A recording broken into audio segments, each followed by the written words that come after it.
Après le match contre l'équipe nationale du Japon, le projet Blue Lock s'est retrouvé sous les feux des projecteurs du monde entier. Et le joueur qui les a menés à la victoire, Isagi Yoichi, est devenu le visage de cette nouvelle vision du football. Le pari qu'avait fait Ego Jinpachi, le fondateur du projet, est remporté. Les joueurs qu'il a formés ont véritablement révolutionné le football japonais. Cependant, ce n'était que la première phase de ses ambitions pour changer définitivement le monde du football. Et nos héros ne vont pas tarder à découvrir la suite. 2 semaines après leur victoire face au Japon, tous les joueurs du Blue Lock ainsi que l'équipe des U20 sont convoqués par Ego pour une grande annonce. Il ne reste que 100 jours avant les championnats du monde et afin de préparer ces jeunes diamants bruts pour l'ultime trophée, Ego décide de confronter nos héros à l'élite internationale en les intégrant dans les 5 meilleures équipes de la Ligue européenne qui vont s'affronter dans un tournoi un peu spécial où les meilleurs joueurs seront sélectionnés d'office pour le mondial. Bien que hésitant au début, Isagi décide de rejoindre la Ligue allemande avec le Bastard München car c'est dans cette équipe qu'évolue son idole, lui ayant donné envie de commencer le football, Noel Noah.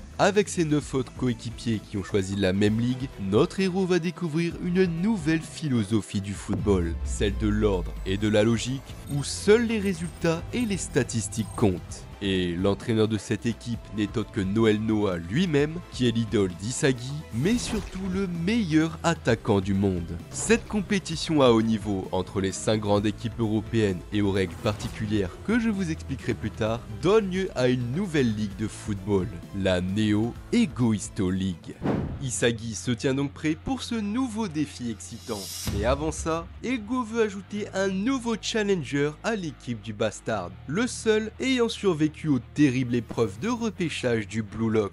Je veux parler de Kunigami. Bien qu'Isagi soit content de le revoir, ce n'est pas le moment de fêter les retrouvailles, car la première phase de test pour évaluer les joueurs commence dès maintenant. Dans chaque zone, les capacités individuelles des joueurs sont notées. Course, saut, dribble, tir, rien n'est laissé au hasard. Mais dans cette épreuve, les joueurs du Blue Lock sont loin derrière les titulaires du Bastard. Seul Kunigami parvient à les suivre. Isagi compte donc tout donner dans la dernière étape et arme sa frappe. Mais quand il tire, un autre ballon vient briser sa trajectoire. Celui qui vient d'annuler son tir avec autant de précision n'est autre que Michael Kaiser, l'un des meilleurs joueurs de la nouvelle génération. Et il n'a qu'une hâte qui est d'écraser et soumettre Isagi, le nouveau visage du football japonais. Tout à coup, Noel Noah apparaît et dévoile le classement des tests. Isagi étant le dernier, vu qu'il n'a pas marqué à cause de Kaiser à l'épreuve finale. Cependant, il n'est pas le seul, car aucun membre du Blue Lock n'a les statistiques pour faire partie des titulaires, si ce n'est Kunigami qui est arrivé 3ème, et qui se ferait donc une place dans cette équipe rationnelle. Malgré tout, ce n'est pas définitif, car il reste quelques jours d'entraînement avant le premier match du tournoi. Malheureusement,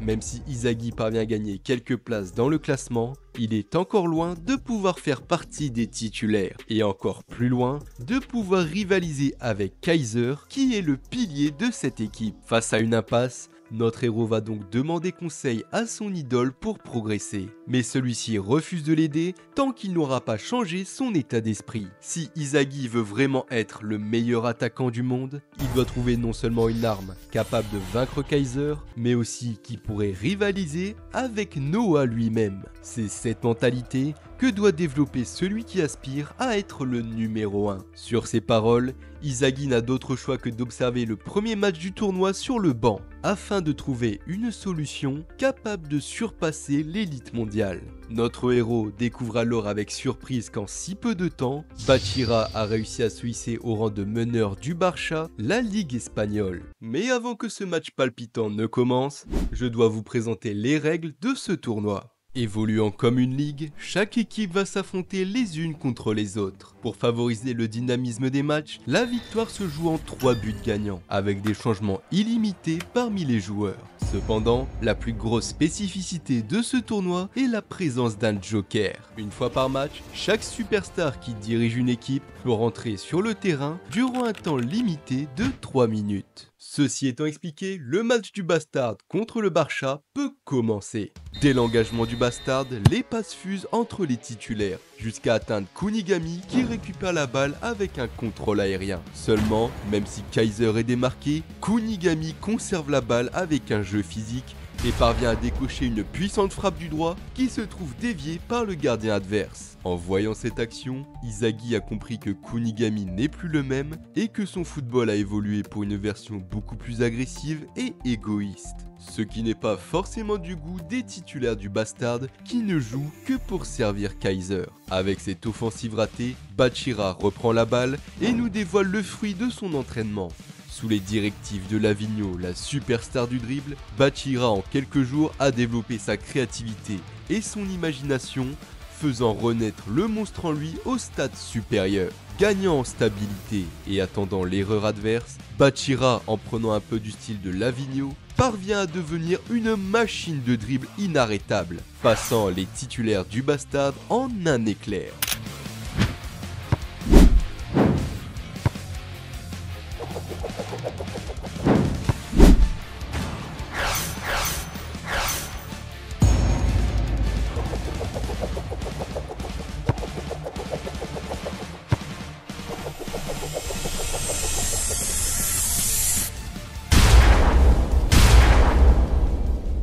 Jouer dans la Ligue espagnole a décuplé la technicité et la créativité de Bachira, qui nous a fait part d'une prestation sans pareille. Faisant ce constat, Isagi se demande donc ce qu'il pourrait apprendre au sein du Bastard München, à la logique implacable. Car dans cette équipe, soit il sert Kaiser pour l'aider à marquer, ou soit il la joue perso comme Kunigami et finit par être isolé du groupe.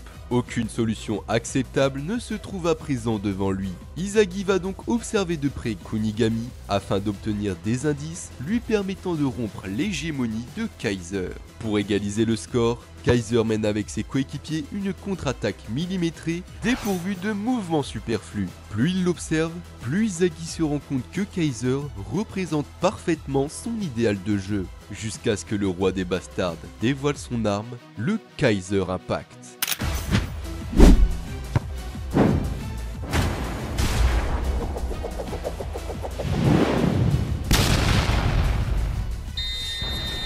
Face à une telle capacité, Isagi se rend compte que Kaiser surpasse de loin son idéal de jeu. Même Noël Noah admet que ce tir est le plus rapide du monde. Lavigno, face à ce but explosif, ne peut alors pas rester en place, ce qui oblige Noah à le suivre. Pour faire partie des titulaires de l'équipe rationnelle du Bastard, il faut soit être une nouvelle option de jeu pour Kaiser, soit avoir des capacités le surpassant. Ayant échoué dans ces deux cas, Kunigami est remplacé par Isagi. Vous vous demandez peut-être pourquoi notre héros est choisi dans cette équipe qui prône la logique alors qu'il n'est même pas dans le top 13 du classement. Eh bien, vous le découvrirez à la fin de ce match. Isagi rentre donc déterminé sur le terrain aux côtés de son idole. S'il veut montrer son talent au monde entier, il doit créer la différence durant ces 3 minutes. Dès l'engagement, Lavigno et Noah se livrent un duel au sommet à la technique implacable. Isagi compte donc soutenir Noah dans ce duel, mais c'est là qu'il fait sa première erreur. En entrant avant la fin de la confrontation, il crée une ouverture à Lavigno qui se sert de lui pour bloquer Noah. Ce à quoi la superstar, après un tourbillon de dribble, inscrit le second but pour son équipe.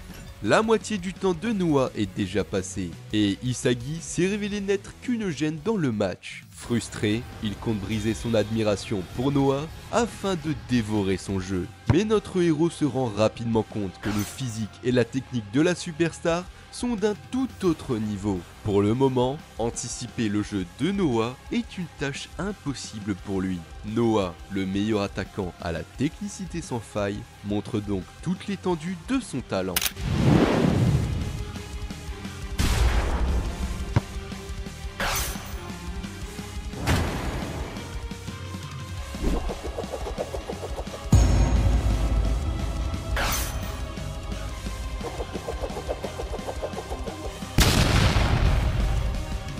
Noël Noah a égalisé le score en dévoilant son arme, qui est une ambidextrie sans faille, lui permettant de marquer dans n'importe quelle position. Les 3 minutes s'étant écoulées, les superstars quittent donc le terrain.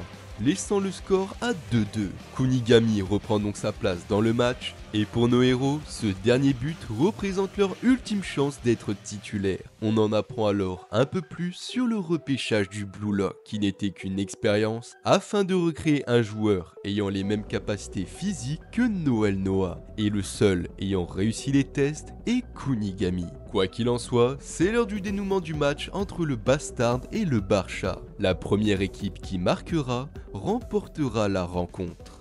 Dès l'engagement, Bachira fait une percée avec l'aide d'Otoya, mais sa trajectoire est calculée par Ness, le serviteur de Kaiser qui intercepte la balle. Izagi, comprenant que la prochaine passe sera pour son rival, se met donc en position pour l'intercepter et récupérer le ballon. Seulement, la défense adverse le presse et il n'a d'autre choix que de faire un tir qui finit dévié. Si Izagi ne trouve pas rapidement le moyen de marquer, il subira un sort pire que la défaite, l'oubli. Ne pouvant se résigner à ce triste sort, l'esprit de compétition et l'égoïsme de notre héros s'enflamment jusqu'à atteindre l'état de flow. La passe qui était pour Ness se retrouve donc une nouvelle fois interceptée par Izagi. Fonçant vers les buts, notre héros n'a pas encore les capacités pour marquer à longue distance. Il ne trouve alors qu'un seul moyen pour ne pas être le serviteur de Kaiser. Ce qui semblait être une passe pour la star de l'équipe se trouve être finalement un cadeau pour Kunigami qui se tenait juste derrière. En jouant avec Kunigami, Izagi a trouvé une autre voie que l'hégémonie de Kaiser pour cette équipe.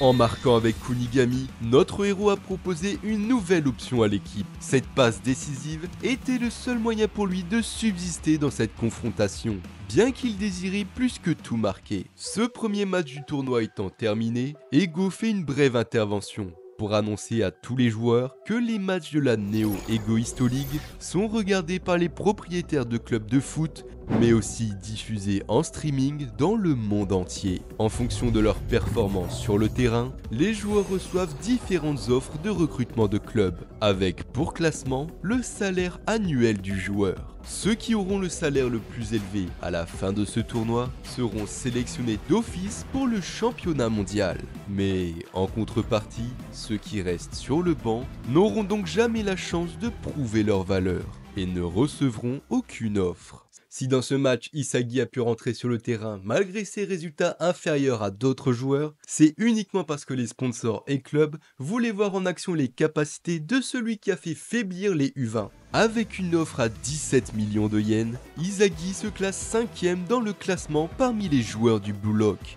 En guise de comparaison, la valeur estimée de Kaiser est de 300 millions. Au même moment, dans le club anglais de Manchin City, Nagi, Reo et Shigiri se sont vus offrir un entraînement par la superstar Chris Prince qui vise à perfectionner leur corps au service de leurs atouts afin d'éveiller leur potentiel au maximum. Le prochain match opposera donc le Bastard à Manchin. Mais avant la confrontation qui aura lieu dans plusieurs jours, des tensions règnent dans l'équipe, notamment avec Yukimiya, qui n'accepte pas que Izagi ait été privilégié pour le match. Et c'est compréhensible, car la pression faite sur les joueurs qui restent sur le banc leur donne envie de tout faire pour rejoindre les titulaires. C'est une véritable battle royale pour subsister qui opère dans la Neo Egoisto League. Mais si Yukimiya est aussi envieux d'Izagi, ce n'est pas pour rien. Et il a une bonne raison.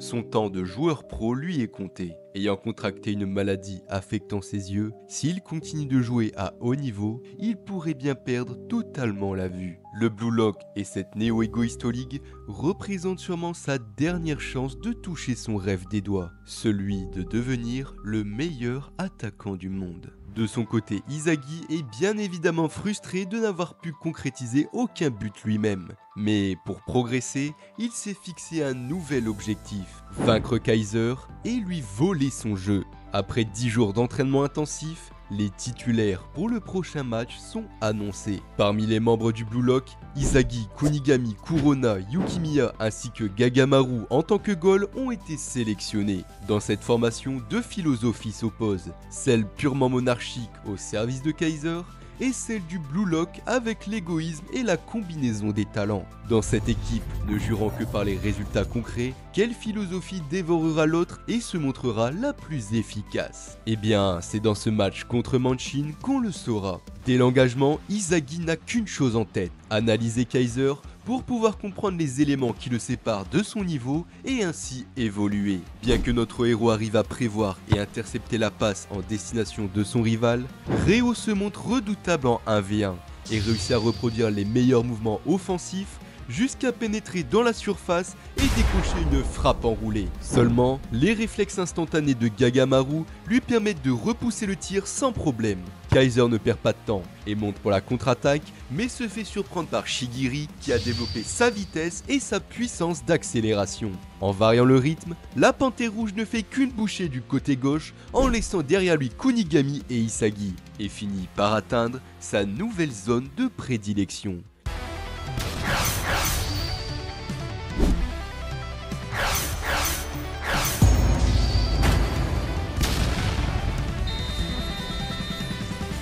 D'un coup net, la balle vient nettoyer la lucarne et ouvre le score pour Manchin.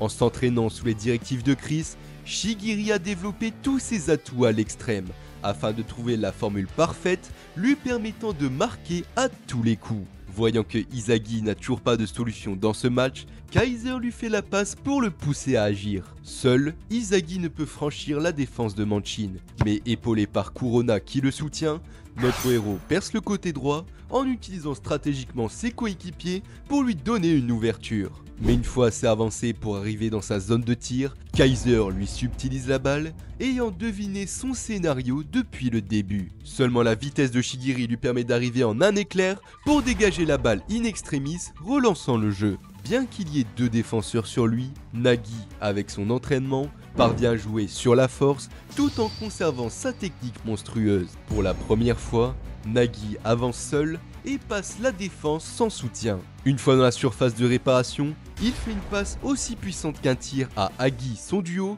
qui la lui renvoie instantanément. Grâce à ses amortis, Nagi freine l'élan de la balle et frappe avant même qu'elle ne touche le sol. Sauf que Yukimiya s'interpose in extremis, déviant le tir de la tête et offrant un corner à Manchin. Nagi, dans ce match à haute intensité, teste sa créativité afin de développer son potentiel, pendant que Reo et Shigiri forment les fondations solides de l'équipe. Sur ce corner distribué par Shigiri, Izagi se retrouve surpris par la talonnade du titulaire en destination de Nagi. Sauf qu'il y avait un joueur qui avait anticipé cette action.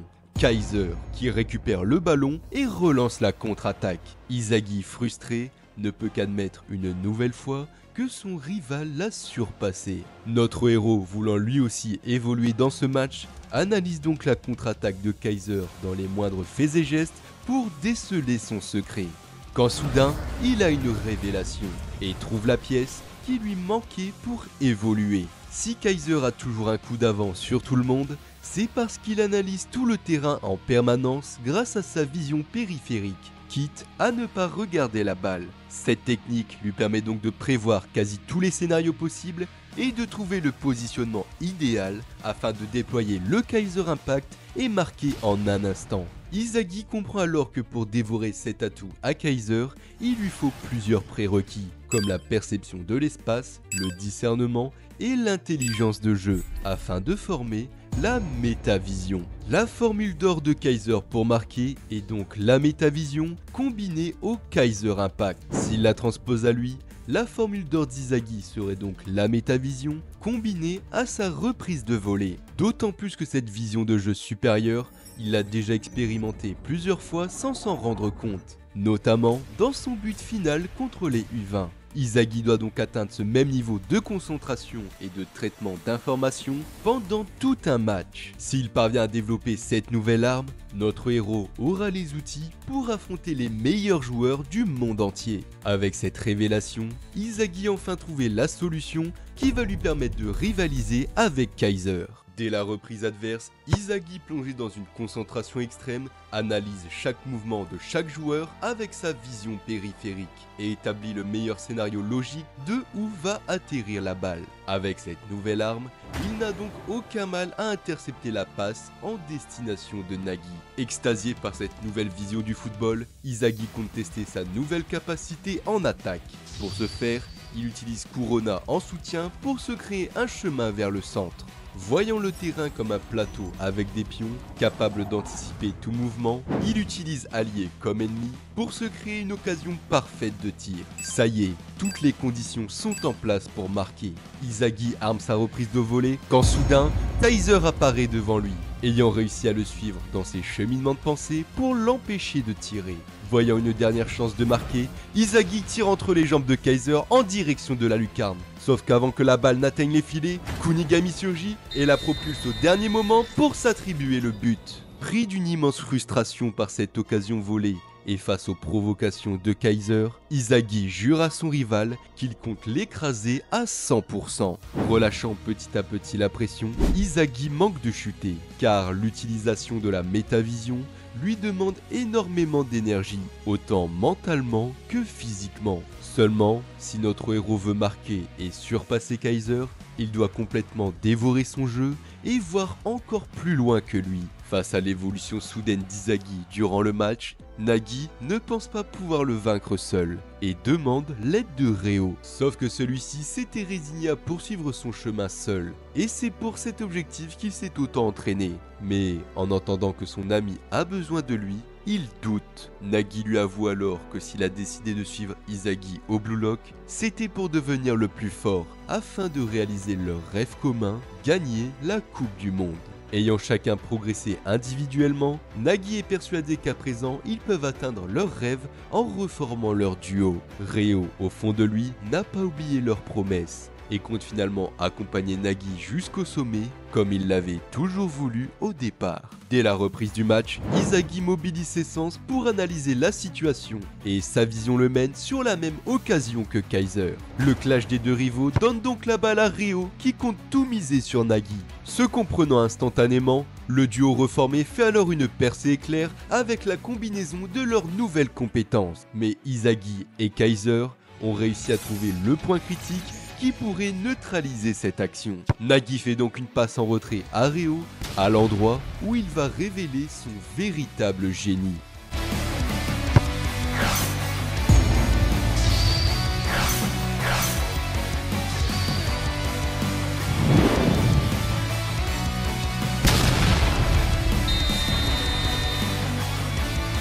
Après cette action folle s'inscrivant au niveau de l'élite mondiale, Nagi a finalement réussi son objectif de battre Izagi en choquant le monde entier par son talent. Notre héros, en parlant avec Nagi, tente de savoir ce qui l'a mené à cette action, ce à quoi Nagi répondra que c'était dans l'unique objectif de le battre et qu'il se sent à présent comme un héros. Izagi comprend alors que c'était lui, la clé de l'éveil de Nagi, qui a réussi cet exploit car ce qu'il voulait plus que tout dans ce match, c'était le battre. Reo, en comprenant l'ambition de son ami avant tout le monde, a permis ce but explosif. Mais bien que cette prouesse technique soit impressionnante, elle était temporaire et loin d'être reproductible. Le score étant de 2 partout, Chris Prince, la superstar gonflée à bloc, entre sur le terrain, suivi de près par Noel Noah. Izagi comprend donc que s'il veut surpasser Kaiser sur la prochaine action, il doit saisir le jeu des deux superstars avant tout le monde pour avoir une occasion de marquer. Yukimiya, lui, de son côté, n'a rien pu prouver dans ce match. Il doit donc absolument marquer pour poursuivre son rêve et ne pas tomber dans l'oubli. Dans tous les cas, cette confrontation à haut niveau se conclura au prochain but. Kaiser, la balle au pied, se retrouve rapidement face à Chris, dévoilant tous deux un jeu physique et technique impressionnant. Mais au point de rupture de leur duel, Noah est positionné pour récupérer le ballon. Sauf que Reo parvient à dégager la balle juste avant en utilisant inconsciemment la métavision. Shigiri, réceptionnant la passe aérienne, fonce donc en perçant la défense adverse pour atteindre sa zone de tir. Mais Yukimiya, au désir ardent de prouver sa valeur, ne manque pas de vitesse et s'interpose juste avant. Hésitant, Shigiri se fait surprendre par le pressing de Kaiser, n'ayant d'autre choix que de passer la balle à Chris. Noah se charge donc de défendre sur lui.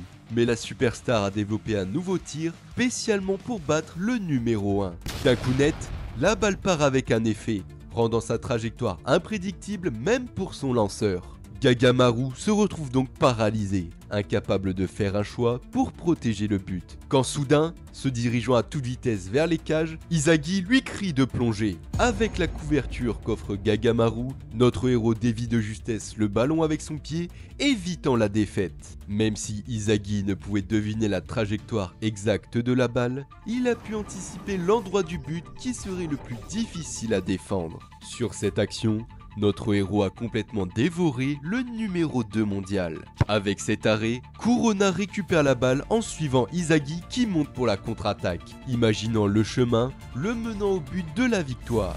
Mais sa vision se brise soudainement quand Yukimiya, son coéquipier, le bloque et lui vole la balle, voulant marquer plus que tout pour poursuivre son rêve. Dans un état de transe, il passe 5 joueurs adverses à une vitesse impressionnante. Se trouvant proche du but, il voit son rêve à portée de main et fait une frappe enroulée surprenant le gardien. S'il marque, il pourra rester dans la course afin d'être le meilleur attaquant. Mais c'est sur cette frappe où tous ses espoirs se fondent que Chris Prince apparaît et dévie la balle en touche. À ce moment, Yukimiya ne put ressentir que du désespoir, voyant ses rêves réduits en poussière devant ses yeux. Izagi, en le voyant au fond du trou, lui demande donc de jouer pour lui s'il veut rester titulaire. Chose à quoi Yukimiya ne peut se résoudre, voulant absolument marquer par lui-même pour accomplir son destin. Le ton monte entre les deux joueurs jusqu'à ce que Izagi lui dise la vérité en face. Notre héros, en plein questionnement sur cet échange, comprend alors que si Yukimiya agit avec autant de hargne, c'est parce qu'il est persuadé d'être le héros de son histoire et que la destinée lui tendra forcément les bras. Et c'est la même chose pour tous les joueurs de ce match. Izagi réalise à présent qu'il ne doit pas seulement prendre en compte les réactions rationnelles des joueurs, mais aussi émotionnelles. Celles qui les poussent à jouer, celles qui les poussent à se surpasser, celles les faisant se sentir comme des héros. En déchiffrant cette dernière énigme, Izagi a trouvé une pièce importante de la métavision, que Kaiser n'a pas encore déchiffrée. La pièce qui va lui permettre de le surpasser. En un instant, notre héros comprend que Ryo ne désire qu'une chose dans ce match, qui est de jouer avec Nagi et anticipe sa passe. Malheureusement, la balle arrive au pied de Chris avant que Noah ne la dégage. Sur les quelques minutes qui restent, la balle fuse dans tous les sens jusqu'à ce qu'elle revienne à Ryo qui fait une puissante frappe en direction du but qui s'avère être finalement une passe pour Nagi. Mais Izagi, comprenant l'objectif de Ryo, a tout de suite su le dénouement de cette action et parvient à récupérer la balle. Notre héros mène donc la dernière contre-attaque de ce match, mais sur ce terrain, alliés comme ennemis vont vouloir lui voler la balle. Il n'a donc plus le droit à l'erreur. Mais même si Izagi est capable de tout anticiper, ses compétences techniques et physiques ne sont pas encore assez élevées pour qu'il puisse réaliser sa vision seul. Soudainement, brûle alors en lui le désir ardent de s'entraîner pour atteindre ce niveau supérieur qui lui tend les bras. Face à Ryo, il se retrouve bloqué, incapable de trouver la bonne voie avec ses capacités actuelles. Du moins, jusqu'à ce que Noah décide de le suivre, jugeant qu'il est celui qui conclura le match. Avec le soutien du numéro 1, une infinité de possibilités s'offre à lui. Notre héros hésite alors à choisir le chemin le plus optimal pour marquer. Mais guidé par les conseils de Noah, Izagi trouve son propre esprit du héros dans ce match, en utilisant l'objectif qui le pousse à se surpasser, vaincre Kaiser. Accompagné par Noah et Kurona, Izagi plonge dans un état de flow intense, déjouant les menaces alliées comme ennemies. Pendant cet instant, il se sent invincible. Mais Yukimiya s'accroche aussi à son rêve et compte tout faire pour lui prendre la balle. Il ne reste que 19 secondes avant que Noah ne doive quitter le terrain. C'est le moment ou jamais pour notre héros de marquer. Proche de la surface de réparation, Kaiser arrive au même point que notre héros, mais Izagi parvient à le leurrer avec Noah. À 30 mètres du but, Shigiri le rattrape, mais Izagi est inarrêtable, évitant son tacle en ralentissant son rythme. Dans sa lancée pour la victoire, il parvient à feinter Nagi d'une passe pour atteindre la surface de réparation. Face à lui, il ne reste qu'un seul défenseur, mais Yukimiya, s'accrochant à ses rêves, compte voler la dernière passe d'Izagi. Sauf que, sans le savoir, il était la dernière pièce du plan de notre héros pour passer le dernier défenseur adverse, l'ayant utilisé comme un vulgaire pion. Kurona fait donc une passe longue à Izagi, devant le regard désespéré de Yukimiya, qui vient de voir se briser son dernier espoir de marquer. Chris tente de l'intercepter, mais Noah est là pour le contenir. Le dénouement de cette action se trouve ici.